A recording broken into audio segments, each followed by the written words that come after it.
Hi, welcome. I'm Dr. Arj. I'm here to help you understand and manage your knee pain. I'm an internationally trained consultant knee surgeon based in London. I've worked in the NHS for over 25 years and as a consultant in private practice for a decade now. I've had the real pleasure of seeing, meeting and treating thousands of patients who've had knee injuries or knee pains, and it's a really satisfying job that I love. But what I really want to do with this channel is try and see if I can help more people, as there's only a limited number of people I can help in my consultations. This channel is about a concept called OrthoLongevity. My focus is on optimizing and protecting your joints and really trying to keep you away from me or colleagues like me for as long as possible, to keep you away from surgery. I want to keep you walking, running, being independent for as long as possible, so as you age, and we're all going to age, we hopefully don't need help, but we can actually, if anything, help others and be in the best shape of our life as the decades roll on. Having a healthy life for as long as possible is called health span, and this is slightly different to what we call lifespan, which is the length of time we're going to be around for. So a lot of us now working and treating patients feel, and I think patients agree, what's more important is the quality of our lives, not necessarily the length of our lives. And what's really great about practicing OrthoLongevity isn't that the teachings or the philosophy is coming from orthopedics. It actually is derived from hundreds of other great colleagues that I've worked with in different fields who all manage patients with knee pain, and that would be physiotherapists, strength and exercise coaches, rheumatologists, sports and exercise medicine doctors, podiatrists, osteopaths, chiropractors, and I've even drawn the best teachings from more traditional branches of medicine, including Ayurvedic medicine, Chinese medicine, and natural medicine too. My goal is to really take what's best from all of these specialities, so you're not stuck in the middle, and to translate it into easy to understand, safe, practical guidance to improve your longevity, your health span, and keep you as independent and happy as possible. So in today's video, we're going to talk about 3 reasons why you maybe have knee pain, but also why the knee pain is not getting better. And just before we start, though I'm a qualified consultant orthopaedic surgeon, unfortunately this isn't a medical consult and I'm not your doctor, so this isn't personal medical advice, but rather education and practical and safe guidance. If you are having lots of knee pain, which is probably why you're watching the video, please do watch the video.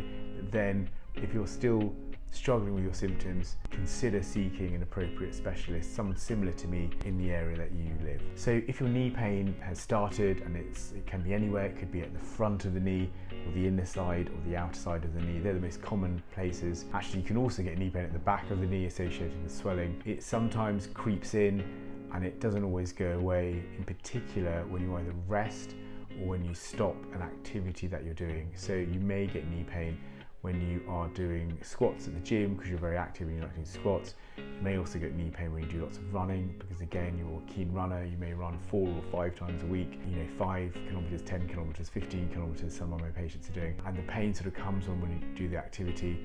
Well, the natural thing to think about, I guess, is to stop that activity or to reduce it. Unfortunately, when you do this in the short term, when you stop your activity, the pain does linger because the knee is often irritated.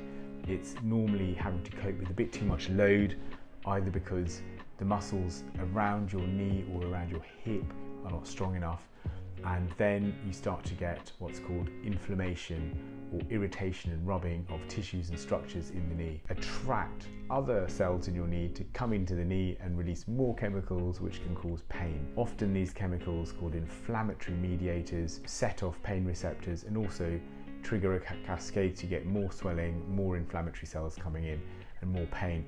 Some of the cells also release toxins that are slightly harmful to your knee and can slightly aggravate or cause minor damage to the knee as time goes on. You also get more swelling in the knee because of this, and the knee becomes hot, painful, difficult to move, difficult to bend, and you sometimes get pain at the back of the knee or a fullness. So the number one reason that your knee pain doesn't settle is because when the tissue tolerance, the lining of the knee called the synovium, triggers a release of inflammatory cytokines or special proteins. If you're interested, the most common ones are called IL-1 and TNF-alpha, your joint becomes hyper alert and is much more sensitive to pain. If you rest, often the cytokines settle, but your knee hasn't changed. The pain reoccurs because it's still not able to take on the load that you are asking it to do, and that could just be that your knee's not quite strong enough to go up lots and lots of stairs. If you're much more athletic, it may be that your knee's not strong enough for you to do 4 lots of 5-kilometer runs each week. So the second most common reason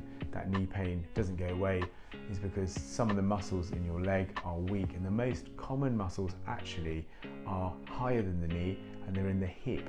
They're called the hip abductors. These muscles control how your thigh bone rotates, and if they're weak, your thigh bones rotate inwards as do your knees, and as you're running you get a more uneven force through the knee down towards the foot to your trainers or your shoes, especially if you're a runner. The knee can collapse inwards, and that can cause a repetitive strain over the inner part of the knee or even behind the kneecap as well. So in this case, the knee is kind of the victim of a weak hip or muscles around the hip, and it's not necessarily the origin or the cause of the pain, which is a really interesting way to think about it. So the main take home for this is you need to sometimes get your hip strong to help with knee pain, which does sound confusing initially. The last reason that we're going to talk about today why your knee pain may persist is because you may not be doing what's called progressive loading, or gradually training your legs and your knees to get stronger over time so they can keep adapting. That have knee pain or even treat knee pain understand that these structures are very avascular and aneural, which means they pretty much have no blood supply, though meniscus has some blood supply on the edges of it, but generally hardly any blood getting to cartilage or meniscus, which means they have a really poor capacity to heal via blood, which is how most tissues heal. And they're also aneural, which means there's no pain receptors there. So if you cut your cartilage or tear your meniscus, it can't really directly hurt. So why do we get pain if we have injuries or tears to the cartilage or the meniscus? It's because, again, the cells within the knee lining, the cells in the synovial lining of the knee get really triggered or upset if they feel abnormal movement in those structures, or if there's any abnormal tear. It will irritate the knee, it will cause, again, that inflammatory response.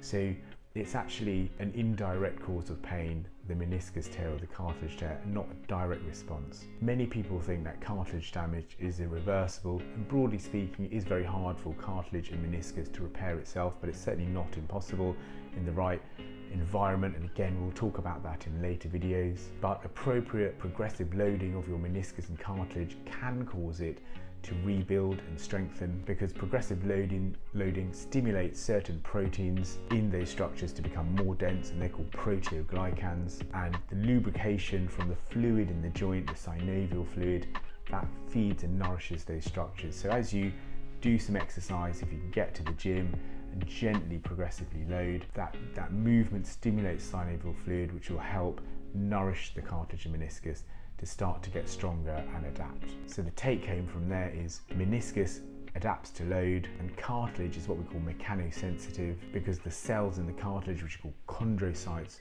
respond to being compressed, and they will get stronger, a bit like your muscles get stronger if you start to work out at the gym. Conversely, low load or not enough resistance or no physical activity or resting when you get pain reduces the amount of proteoglycans in the cartilage, and that actually becomes more fragile and it can break down even more. So there's a cheesy term you can think about: motion is lotion, which means the more synovial fluid flowing around because you're doing something helps the cartilage cells to be stimulated. Lastly, the synovial tissue, which we've been talking about, as becoming really sensitive and releasing lots of inflammatory chemicals, well, it can also help the knee, and controlled load stimulates it to release proteins that are anti-inflammatory and that help the knee heal and help things settle. So appropriate loading of your joints or your knees and hips can reduce synovial hypersensitivity, improve lubrication in the knee through synovial fluid, and reduce flare-up frequency over time. So finally, to summarize,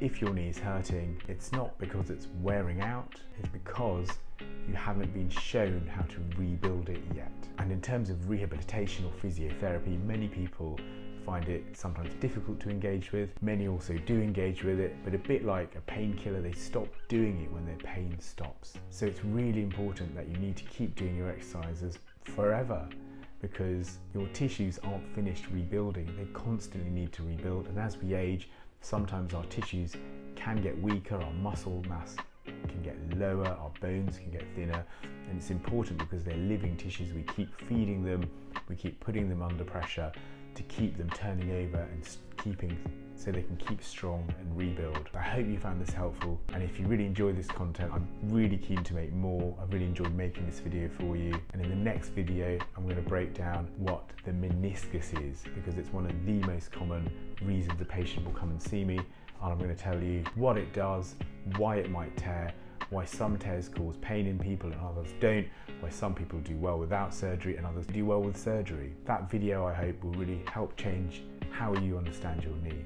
So for now, thanks so much, and I hope you have a great day.